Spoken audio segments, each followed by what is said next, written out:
मी सुनेत्रा अजित पवार गांभीर्यपूर्वक प्रतिज्ञा करते की कायद्याद्वारे स्थापित झाले आहे अशा भारताच्या संविधानाबद्दल मी खरी श्रद्धा व निष्ठा बाळगीन. मी भारताची सार्वभौमता व एकात्मता उन्नत राखीन.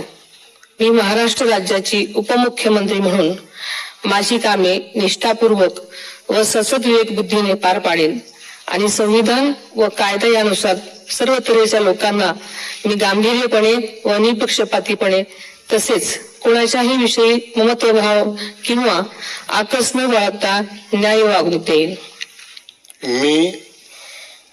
मी सुनेत्रा अजित पवार गांभीर्यपूर्वक प्रतिज्ञा करते की महाराष्ट्र राज्याची उपमुख्यमंत्री म्हणून माझ्या विचारार्थ आणली जाईल किंवा मला ज्ञात होईल अशी कोणतीही बाब अशी उपमुख्यमंत्री म्हणून माझी कामे यथायोग्य पार पाडण्यासाठी आवश्यक असेल ते खेरीज करून एरवी मी कोणत्याही व्यक्तीला किंवा व्यक्तींना प्रत्यक्षपणे वा अप्रत्यक्षपणे कळवणार नाही किंवा त्यांच्याकडे उघड करणार नाही.